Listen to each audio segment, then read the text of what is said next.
and today we're going to talk about fear.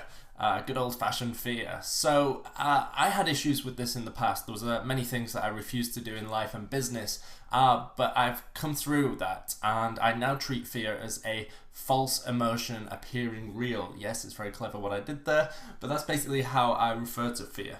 So there's a couple of quick tips that have helped me when it comes to facing your fear and pushing the comfort zones. Firstly, if you're kind of on the fence about whether to go for something, just remember that very little in life and business worth doing is done from inside your comfort zone. Very little. So it's absolutely worth taking the risk. I always say that money is where the fear is. So if you can identify your fears, chances are they're the things that your competitors are doing to get to that extra level. So it's definitely worth doing. Another thing, I know this is a bit cliche, but every time I've had a big fear, whether it was public speaking or some social thing, once I'd done it, I realized it was nowhere near as bad as I assumed it would be. So your imagination will run riot, and you've just got to not fight those voices, not fight those feelings, just accept them for what they are, do it anyway, and you'll be great afterwards. Another little tip is look for extreme accountability. So I was terrified of public speaking, and so I decided to speak at one of the biggest, if not the biggest, marketing event on the planet.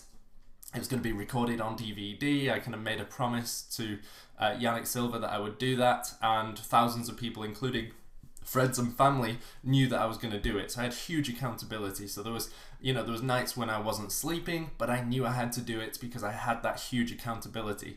I got to the point where not doing it would have been worse than getting up on stage and falling over. So that's the position you want to put yourself in. Also look to, shortly before then, do shallow end practice. So what do I mean by shallow end practice? Well, it's basically like learning to swim. You wouldn't go straight in at the deep end. You're better off going in the shallow end and building up.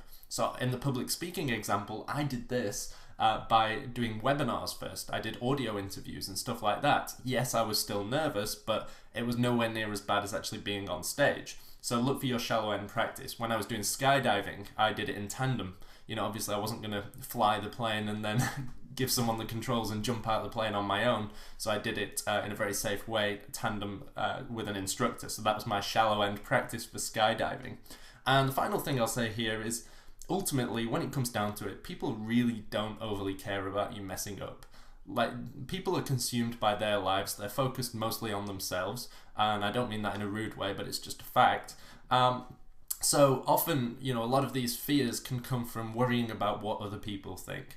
When it all comes down to it, people really just don't care that much. They've got their own issues going on. They've got their own lives going on. Especially when it comes to things like public speaking, people want you to succeed, absolutely, but they don't overly care if you don't. So kind of get over yourself, get out there, face the fear and do it anyway, and go and kick ass.